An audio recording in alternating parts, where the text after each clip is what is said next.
Have you ever found yourself in a disagreement, feeling your heart race and your composure begin to slip? In those moments, it's easy to feel like you've already lost control, that the only way forward is to fight back, to prove your point, to dominate the conversation. But what if true victory isn't about being the loudest?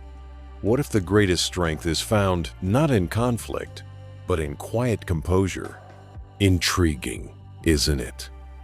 Imagine facing that same situation with a calm, steady mind. Imagine being able to navigate the storm of another person's anger without ever losing your own peace. This is not a fantasy.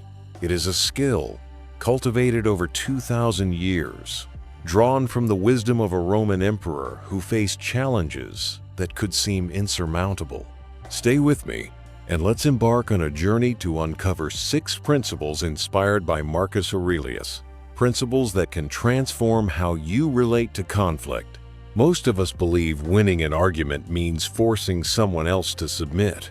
But the Stoics, and particularly Marcus Aurelius, saw this differently. They understood that the moment we let our emotions take the wheel, we steer ourselves away from our values.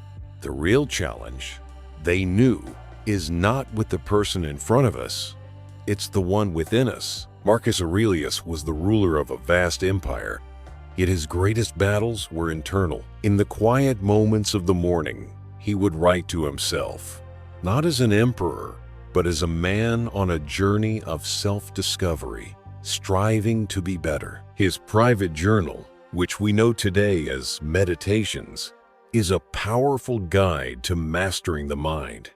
He knew that true power wasn't in commanding armies, but in commanding oneself. The principles we are about to explore are not tactics for manipulation. They are pillars for building an unshakable inner fortress. They are designed to give you a foundation of inner peace, so that when disagreements arise, you can remain the calm, steady center. This journey is not about learning to argue better. It's about learning how to rise above the argument itself. When you master these principles, you will discover that the most powerful position in any conflict is the one who remains in complete control of their own mind. Principle 1. Separate the event from your judgment. The first principle shines like a guiding star on our journey, understanding that it is not events that disturb us, but our judgment about them. An argument is just a collection of words and gestures. The words someone speaks are, in themselves, neutral. They only gain the power to hurt or anger you when you assign a judgment to them. The criticism, the disagreement, these things are not inherently harmful. It is our inner verdict that they are harmful which creates our suffering. As Marcus Aurelius wrote, if you are distressed by anything external, the pain is not due to the thing itself, but to your estimate of it. And this you have the power to revoke at any moment. This is a profoundly transformative idea. It means that your frustration, your hurt, it all starts in your head. You are the one who labels a comment as disrespectful or a tone as aggressive. And because you created that judgment, you also have the power to let it go. Now, imagine this in your own life. You're in a meeting, and a colleague criticizes your work, saying, "This plan is short-sighted and won't work." The immediate reactive mind might create a story. They are trying to humiliate me. They think I'm incompetent. Your heart rate rises, and you prepare for a battle. But the Stoic response is to pause and separate the event from your judgment. The event is simply a person stated words about a plan. That's the objective reality. The judgment is everything else, the feeling of humiliation, the perceived attack. By consciously choosing not to add that second layer, you reclaim your power. You can look at the statement for what it is. This person believes the plan has flaws. Now, instead of an emotional battle, you are left with a logistical puzzle to solve. You can calmly ask, what specific part do you see as short-sighted? What alternative do you suggest? The outcome is profound. Your colleague, who may have been expecting an emotional reaction, is met with calm rationality. Their aggression has no target. You, meanwhile, have maintained your composure and dignity. You haven't been dragged down into chaos. This is the first step, realizing that the only person who can throw you off balance is you. Principle 2. Maintain a calm and steady mind. Once you have separated the event from your judgment, the next step is to actively cultivate a state of inner calm. Anger, from a Stoic perspective, is a state that clouds judgment and destroys reason. It always does more harm to the person who feels it than to the one it is directed at. Marcus Aurelius saw calmness not as passivity, but as the ultimate position of strength. "The nearer a man comes to a calm mind," he wrote, "the closer he is to strength." In an argument, the person who gets angry has handed their power over. Their emotional reaction is a confession that their peace has been disturbed by something outside of their control. The person who remains calm, however, holds all the cards. They are able to think clearly and observe the situation with an unclouded mind. Their composure becomes a mirror, often forcing the other person to see their own outburst more clearly. Consider an argument with a family member. They raise their voice and make accusations. The air grows tense. The natural response is to match that energy, to shout back, to defend. But this is like pouring fuel on a fire. The Stoic path is to do the opposite, to become the calm in the storm. You consciously slow your breathing. You relax your shoulders. You listen to their words without letting them penetrate your inner fortress. You don't interrupt. When they finally pause, you don't attack. You respond from a place of tranquility. Perhaps you say, "I hear that you're very upset about this. I want to understand why." The effect can be disorienting for the other person. They were prepared for a fight. Instead, they are met with a fortress of calm. Their anger, seeking a target, now has nowhere to go. This can de-escalate the situation almost immediately. You win, not by overpowering them, but by refusing to join their chaos. You demonstrate that your peace of mind cannot be taken by anyone. This is true power. Principle 3. Use silence effectively. In our world of constant noise, we have forgotten the immense power of silence. We feel a need to fill every pause, to have the last word. But the Stoics knew that silence, when used with intention, is not emptiness. It is a tool of immense psychological weight. Marcus Aurelius advised himself to speak only when necessary. This implies that our default state should be thoughtful silence. When you rush to respond, you are reacting. When you pause and embrace the silence, you are choosing to respond. The power shifts entirely. Imagine you are in a negotiation. The other person makes a bold claim and then falls silent, expecting you to immediately counter or defend. The standard response is to jump in and start talking. The Stoic response is to do nothing. You hold their gaze and remain perfectly still. You let the silence hang in the air. It will feel uncomfortable, but that discomfort is where the power lies. In that silence, you give yourself time to think clearly. More importantly, you create a vacuum that the other person will feel an urge to fill. Their own mind will begin to question their position. Did I go too far? Why aren't they reacting? More often than not, the other person will break the silence themselves, often by softening their position.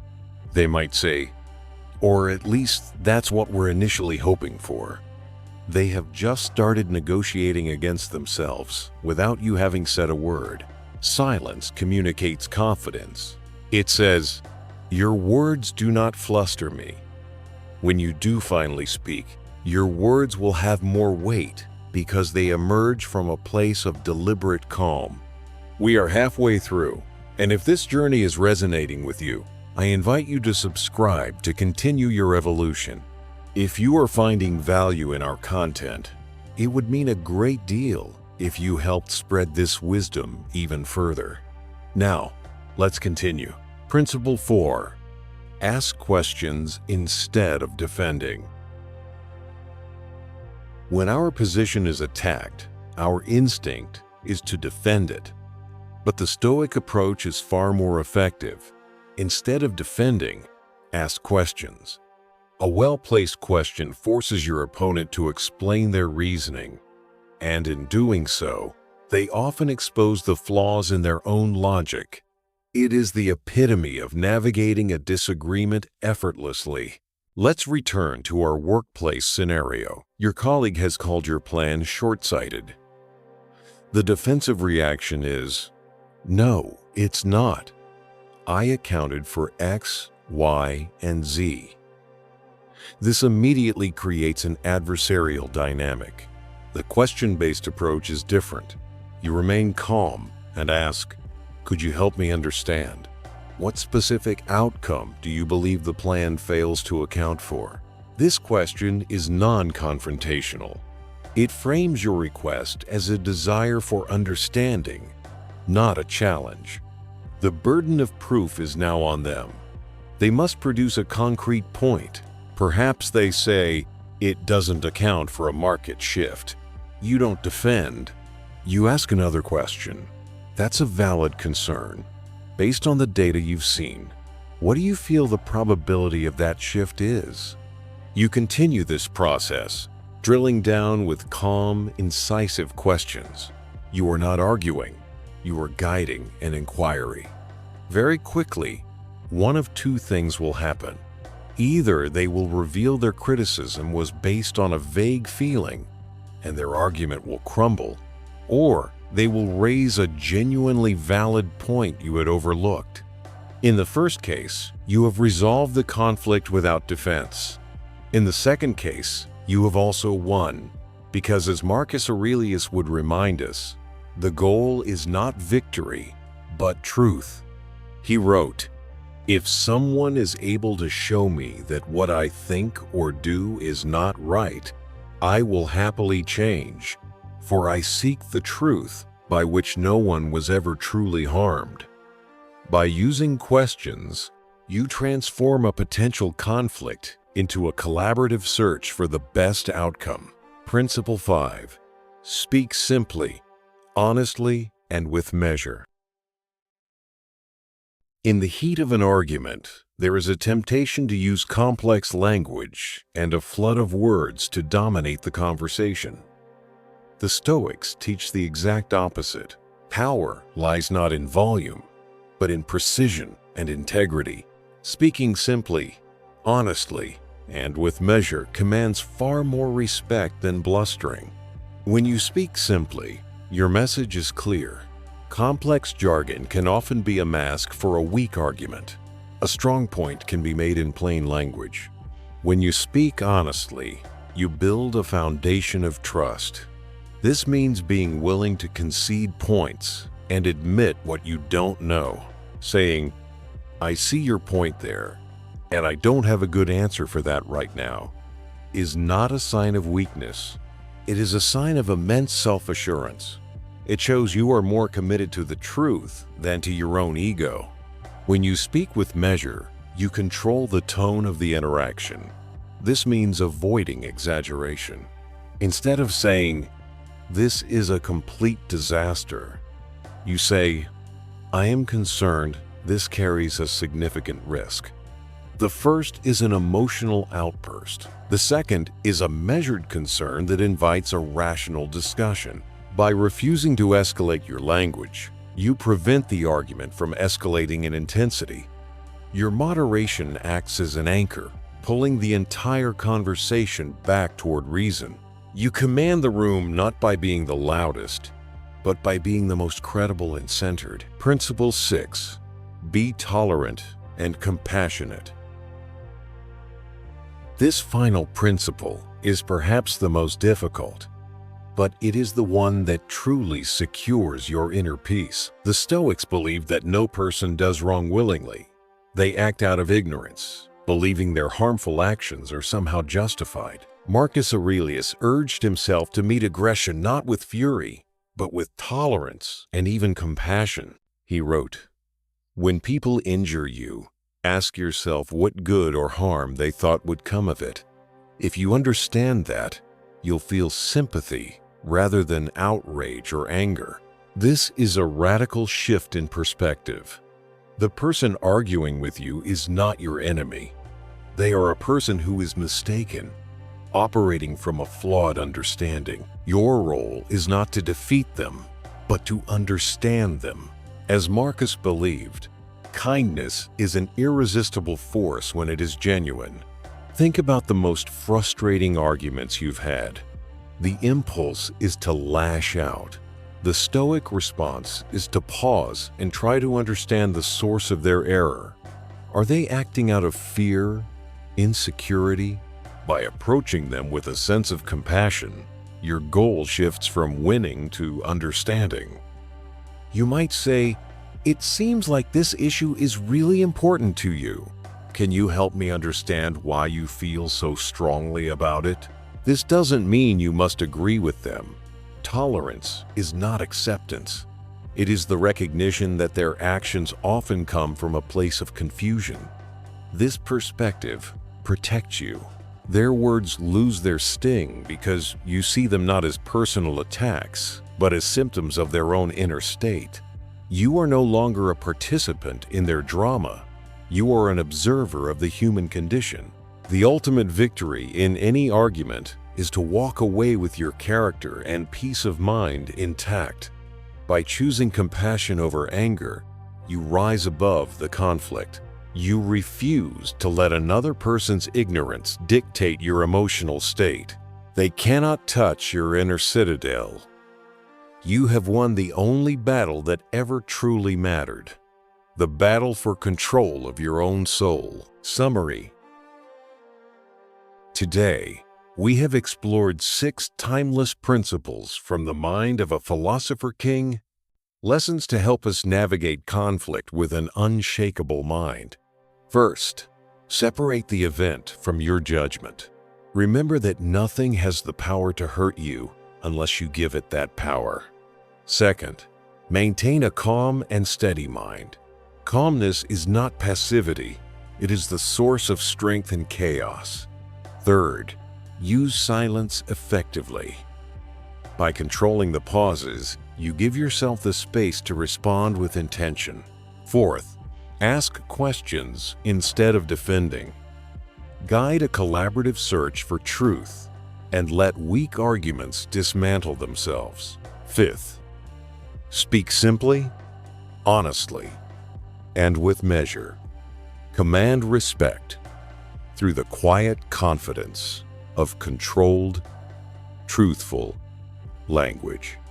And sixth, be tolerant and compassionate. See the person opposite you not as an enemy, but as someone acting from ignorance, and you will achieve a victory they can never touch. Conclusion. These are not just tactics for arguments. They are tools for building a resilient mind. The world will always have disagreements. You cannot control others, but you can and you must control yourself. The true prize is not winning a debate. It's the freedom of knowing that your inner peace cannot be broken by external events. It is the quiet strength that comes from self-mastery. The next time you feel the heat of an argument, remember that you have a choice. You can choose to be reactive and emotional, or you can choose to be calm, rational, and strong. You can be a slave to your passions, or you can be the master of your mind. If you are ready to continue building this unshakable mind, don't forget to subscribe to continue your evolution. The path to wisdom is long, but you do not have to walk it alone. Now, I invite you to go to the comments and tell us, Which of these 6 principles will you commit to using first? By writing it down, you make a contract with yourself. Let that be your first act of deliberate Stoic choice.